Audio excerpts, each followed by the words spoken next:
मेरी कोशिश ये होती है कि मैं जहाँ भी जाऊँ उस जगह की हिस्ट्री से ज़्यादा वहाँ के ट्रैवल एक्सपीरियंस के बारे में बात कर सकूँ। अब हिस्ट्री तो आप गूगल भी कर सकते हैं और यूट्यूब पे भी पता नहीं कितनी वीडियोस पड़ी हैं, लेकिन क्योंकि ये डॉक्यूमेंट्री नहीं है, ये एक ट्रैवल ब्लॉग है, इसलिए यहाँ बात होगी ट्रैवल एक्सपीरियंस की। और इस वीडियो में कोटा के साथ साथ हम बूंदी भी चलेंगे।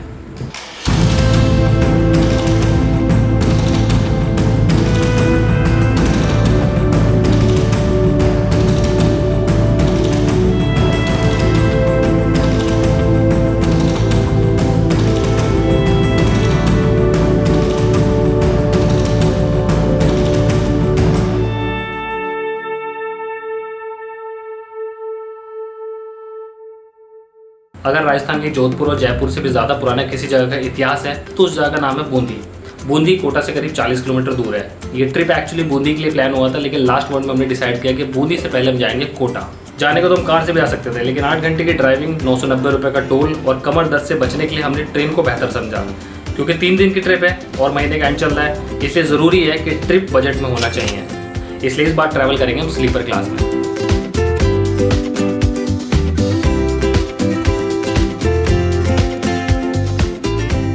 तो बात कुछ ऐसे कि इस टाइम हम पहुंच गए कोटा और कोटा को माना जाता है शिक्षा की नगरी, क्योंकि यहाँ बड़े बड़े एजुकेशनल इंस्टीट्यूट्स हैं जहाँ दुनिया भर के स्टूडेंट पढ़ने आते हैं। यहाँ आने से पहले शहर के बारे में मेरा जो भी परसेप्शन था वो कुछ ही समय में एकदम बदल चुका था। मुझे अब तक ऐसा लगता था कि कोटा एक इंडस्ट्रियल एरिया टाइप सुनसान शहर होगा। यहाँ का लाइफस्टाइल, सिटी, मार्केट सब ऐसे होंगे जैसे कि कोई गाँव में होते हैं। लेकिन यहाँ आने के बाद मेरा ये कहना है कि कोटा शहर जो है बहुत ही खूबसूरत है। जैसे कि होता है ना, first impression is the last impression. तो हम जैसे जैसे शहर में घुसते हैं, शहर बहुत साफ़ सुथरा है, बहुत बढ़िया है। चंबल रिवर जो है वो शहर में से होकर गुजरती है, तो उसके आसपास जो व्यू है बहुत ही औसम है। मैं आपको दिखाऊंगा। अभी हम वहाँ पर जाएंगे शाम के टाइम। और ये है कोटा में हमारे रुकने का स्थान। हर बार की तरह होटल बुकिंग की जिम्मेदारी थी अशोक जी की। 1 मिनट, मैंने अपने दोस्तों से तो आपको मिलवाया नहीं। ये है अशोक जी। अगर ये साथ चल रहे हैं तो होटल और टिकटिंग की जिम्मेदारी होती है इनकी। ये है पंकज, इस ट्रिप के सारे एक्सपेंसेस का हिसाब किताब रखेगा ये। और ये है मुकेश, अपना हीरो। लास्ट ट्रिप पे 3 घंटे लेट आया था और इस ट्रिप पर इसने 1 पैसे का काम नहीं किया। हाँ, तो अब बात करते हैं होटल की। हमने अब तक बहुत सारे ट्रैवल किए हैं, लेकिन इतना खूबसूरत, लग्जरी और सस्ता होटल हमने आज तक बुक नहीं किया था। ये है होटल नेवाजी पैलेस। कोटा स्टेशन से 9 किलोमीटर दूर नानता रोड पर बना ये होटल एक्चुअली बैंक्वेट हॉल है, but you can book the rooms through any hotel booking site like make my trip और पीए ट्रिप। और हमें इसका रेंट पड़ा था सिर्फ 950 रुपये पर नाइट फॉर 2 पीपल। देखो भाई, इस होटल में मिली हमें लिफ्ट, एसी रूम मिले, रूम के अंदर फ्रिज, अलमीरा, टीवी सब कुछ मिला। लेकिन आपको बताऊं कि जब भी हम होटल बुक करते हैं तो सबसे पहले हम क्या देखते हैं?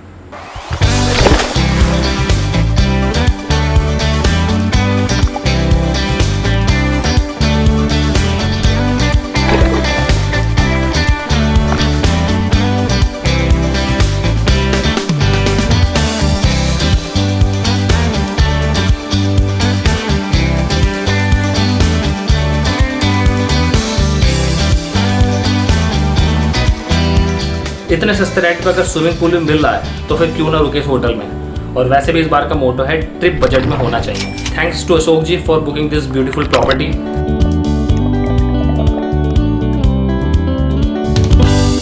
पूल में 1 घंटा गोते लगाने के बाद अब हम रेडी है शहर को घूमने के लिए। यूँ तो छोटे शहर में करीब 17 टूरिस्ट प्लेसेस हैं, तो ये समझ नहीं आ रहा था कि शुरुआत करें कहाँ से। कोटा शहर चंबल नदी के किनारे बसा है और इस टाइम जो सबसे हॉट टॉपिक चल रहा है वो इस शहर का वो ये कि इस चंबल नदी के दोनों तरफ रिवर फ्रंट बनाया जा रहा है। इंडिया में इस टाइम 19 रिवर फ्रंट प्रोजेक्ट चल रहे हैं, जिनमें से चंबल रिवर फ्रंट प्रोजेक्ट भी एक है। इस प्रोजेक्ट से इस शहर का लुक एकदम ही बदल गया है और आने वाले समय में ये जगह दूर दूर से टूरिस्ट को अट्रैक्ट करेगी। इसी रिवर फ्रंट के साथ है Kota city palace. City palace का टिकट है 100 रुपये पर पर्सन। इस पैलेस का इतिहास लगभग 700 साल पुराना माना जाता है। इसकी स्थापना बूंदी के राजकुमार जयात सिंह ने की थी। वैसे तो पैलेस बहुत सुंदर है, बहुत ज़्यादा बड़ा भी नहीं है, लेकिन इसमें बनाया राव माधो सिंह म्यूजियम, जिसमें उनके जीवन से जुड़ी हुई बहुत सारी चीज़ें रखी हुई हैं जो आपको हैरान कर देंगी। जैसे कि पानी से चलने वाली घड़ी, केरोसिन से चलने वाला पंखा, आइसक्रीम बनाने वाली मशीन और बहुत कुछ।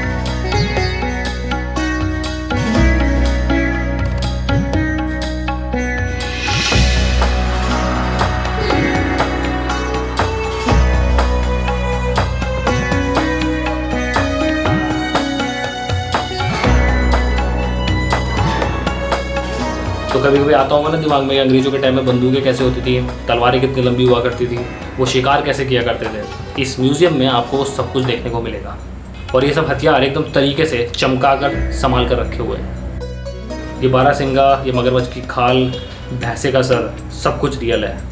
और इनको आज तक प्रिजर्व करके रखा हुआ है।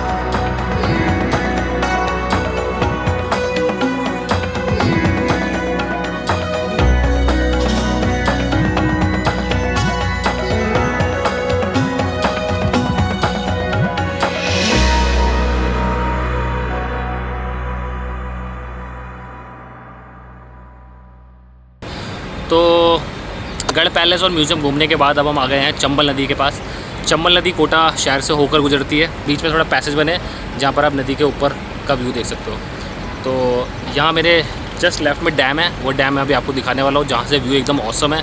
और मेरे सामने जो सिटी का नज़ारा है वो मैं आपको ज़रा दिखा देता हूँ। आपको चंबल नदी के ऊपर लेके जाने वाला हूँ। बट ये फ्लाईओवर है और पूरी सिटी देख लीजिए आप किस तरीके से सुंदर तरीके से बनाई गई है। ये अभी हम पैलेस घूम कर आए हैं, तो ये वो जगह है। और अब मैं आपको लेके चलता हूँ पानी के अंदर बीचों बीच।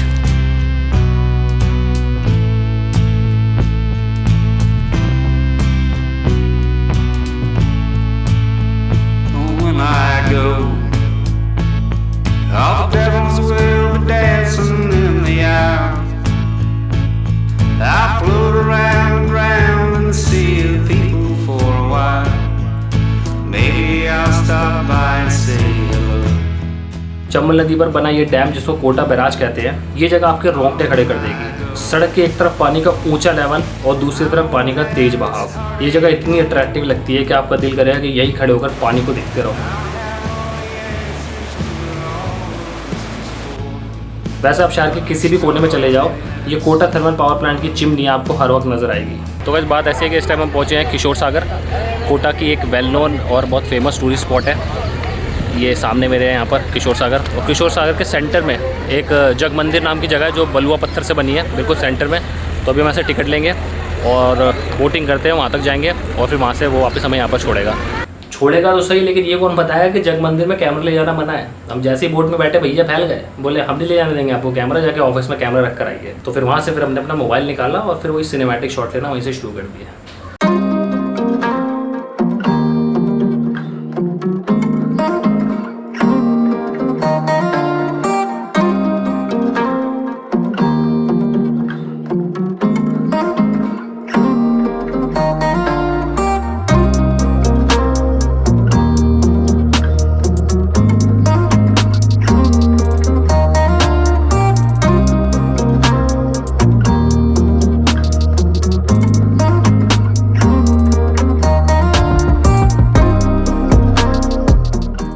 साइलेंट पर अकेला रहता है।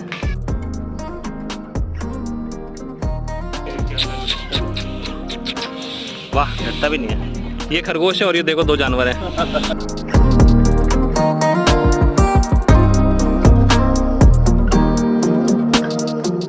इस जग मंदिर में ऐसा कुछ भी नहीं था जिसकी वजह से कैमरा रिस्ट्रिक्ट किया जाना चाहिए था, लेकिन अब कर भी क्या सकते हैं, रूल इज रूल।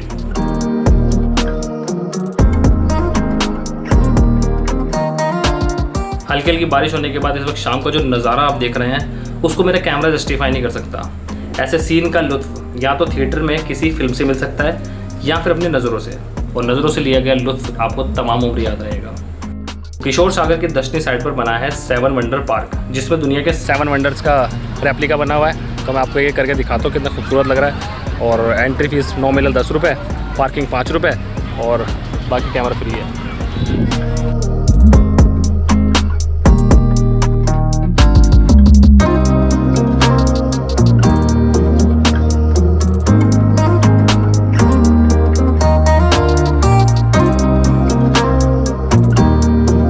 मेरे पीछे आप देख रहे हो, ये आजकल न्यू एक नया ट्रेंड यहाँ पर चालू हुआ है डीजे बोट का। तो अगर आप 7 वंडर्स ऑफ पार्क आते हैं तो यहाँ पर एक डीजे बोट लगी जिसके आपको करीब 250 रुपये पर हेड दे रहे हैं। 40 मिनट का राउंड होगा जिसमें 2nd फ्लोर पर डीजे लगा, आप नाचिए गाइए और जितना मर्जी आप एंजॉय कीजिए, वीडियो शूट करिए। उसके बाद वापस आपको यहाँ पर छोड़ देंगे डेक पर, और उसके बाद वापस आप यहाँ जा सकते हैं। तो ये अब एक नया ट्रेंड यहाँ पर चालू हुआ है। तो इस तरह से इस ट्रिप का पहला दिन गुजर गया और रात को हमने पैदल पैदल घूम कर इस शहर का फील लिया। इस शहर को देखकर मुझे बनारस की याद आती है। यहाँ की बिल्डिंग, लाइटिंग, चंबल घाट कुछ हद तक बनारस से मिलते जुलते लगते हैं, लेकिन जो भी कहो कुछ तो बात है इस शहर में।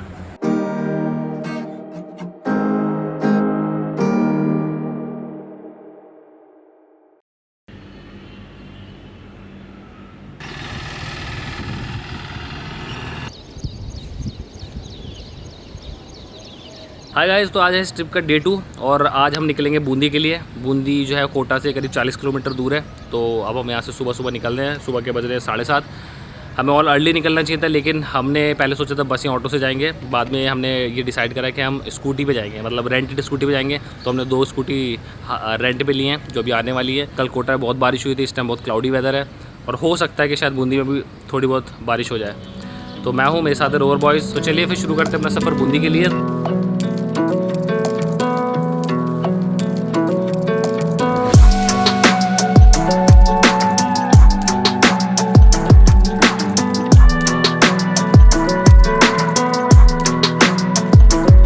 इसलिए क्योंकि ट्रिप बजट में होना चाहिए। तो ये ट्रिप एक्चुअली बूंदी के लिए बना था, लेकिन लास्ट मोमेंट पे हमने प्लान चेंज करके ये डिसाइड किया कि बूंदी हम एक दिन में घूमकर वापस कोटा आ जाएंगे। बूंदी का इतिहास जयपुर और जोधपुर जैसे फेमस शहरों से भी ज़्यादा पुराना है। तो अगर आप NH52 पे ट्रैवल कर रहे हैं और आपने न्यू शेखावटी ढाबे का खाना नहीं खाया, तो फिर आप NH52 पे आए क्यों थे? शायद हम पहुँच गए शेखावती होटल। ये अगर आप कोटा से बूंदी जा रहे हो तो एक अच्छा होटल है जहाँ पर बहुत बढ़िया खाना मिलेगा। तो हम नाश्ता करेंगे यहाँ से और फिर सीधा हम जाएंगे तारागढ़ फोर्ट, जो बूंदी का मेन लैंडमार्क है।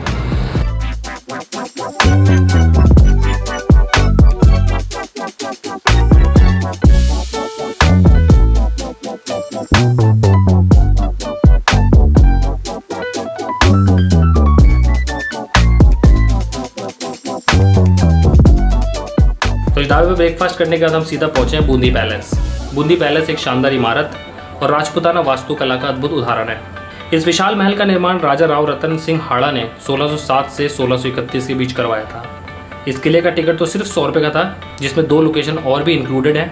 लेकिन कैमरे की जो फीस थी वो थी 500 रुपये, जिसने थोड़ा सा हमारा बजट को हिला दिया।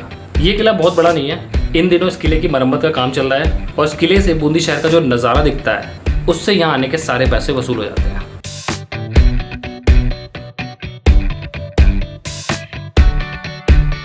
तो बूंदी पर कभी हाड़ा चौहानों का शासन था।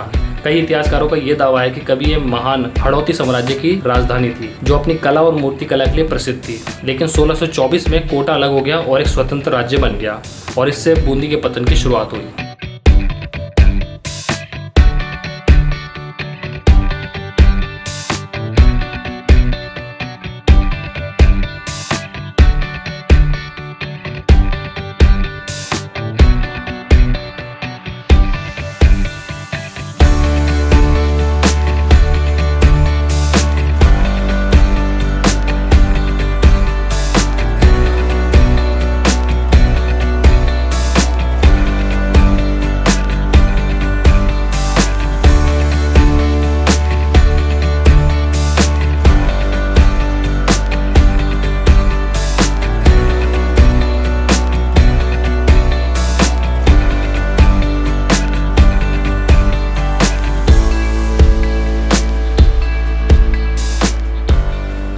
इसी किले में बनी है चित्रशाला। ये वो जगह है जहाँ रागमाला, शिकार और राधा कृष्ण रासलीला के अनेक चित्र बने हुए हैं। यहाँ रंग बिरंगे चित्रों का मोह खजाना है। बूंदी की चित्रशैली पर मेवाड़ मुगल चित्रशैली की छवि दिखती है। रंगबाजों के शहर बूंदी को दुनिया सिटी ऑफ कलर्स के नाम से भी जानती है। यहाँ रंगे रंग बिखरे हुए हैं। अगर आप यहाँ आओगे तो ये जगह आपको ज़रूर पसंद आएगी।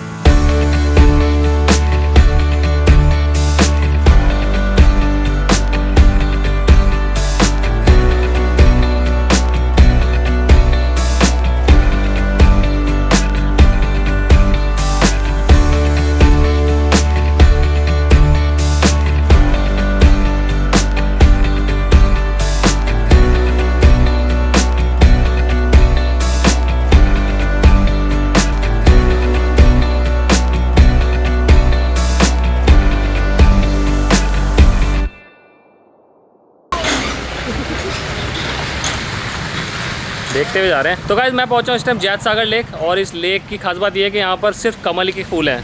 पूरी लेक जो है वो कमल के फूलों से भरी पड़ी है। ऊपर पहाड़ पे तो नहीं जा पाएंगे, उस तरह कोई रास्ता दिख नहीं रहा जहाँ से ऊपर से व्यू दिख पाता, लेकिन नीचे से जो है पूरा एकदम बेड जो है वो फूलों से बिछा हुआ है।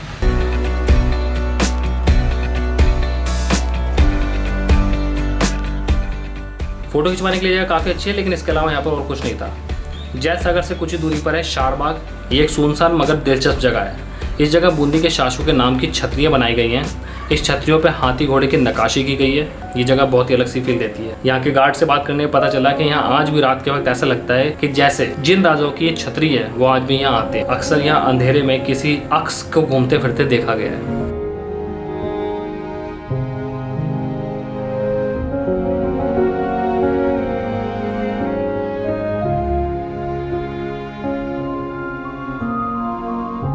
अगर आपने बूंदी का नाम पहली बार सुना है या बूंदी जाने के लिए प्लान कर रहे हैं तो मैं आपको बता दूं कि ये छोटा सा शहर बहुत ही खूबसूरत है और एटलीस्ट 2 दिन काफ़ी होंगे आपको इस शहर की वाइब्स लेने के लिए। ये 2-3 मेजर जगह घूमने के बाद हमने 2-3 मॉन्यूमेंट्स और देखे, जैसे रानी जी की बावली, दवाई का कुंड और फिर यहाँ की लोकल मार्केट।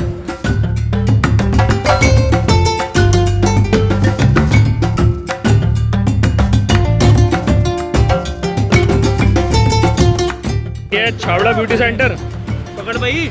और ये अशोक छावड़ा साहब। अशोक जी आपकी दुकान है क्या? हाँ मेरी दुकान है, अभी ताजी ताजी खोली है। और क्या क्या बेच रहे हैं यहाँ पर?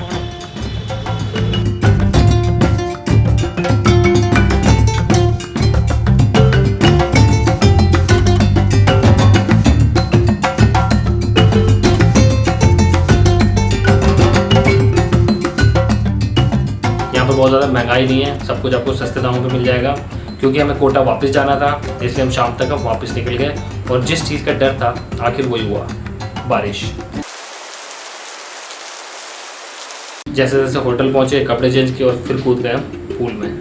क्योंकि स्कूटी के अभी 12 घंटे पूरे नहीं हुए थे इसलिए अब मौका था स्कूटी पर शहर घूमने का। रामपुरा, नयापुरा, क्लोथ मार्केट, घंटाघर सब मार्केट संडे के दिन बंद होती है, लेकिन इसके बावजूद हमने शहर की वाइब अपनी वाइब से मैच करवा ही ली।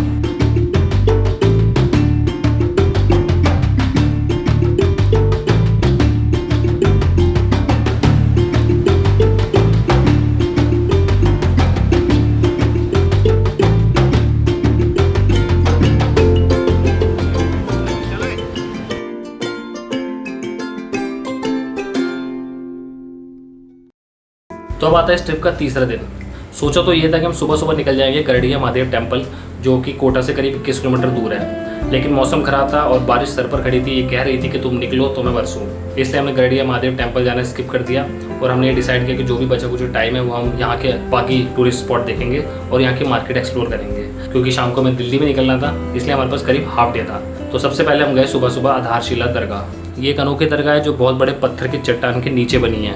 ऐसा माना जाता है कि जब हज़रत आमिर कबीर, जिनकी दरगाह है, यहाँ इबादत कर रहे थे तो उस टाइम जादूगर गोपी चंद ने अपने जादू से इस चट्टान को हज़रत आमिर पर फेंका था, जिसको हज़रत ने अपनी दुआओं के दम पर ठीक चंबल नदी के ऊपर रोक दिया था और तब से ये पत्थर यूं ही टिका हुआ है। दरगाह वालों ने हमें बताया कि ये डैम बनने से पहले जब पानी का लेवल करीब 800 फुट नीचे था तब भी इस चट्टान का सिरा देख नहीं पाए थे कि इतना बड़ा पत्थर है।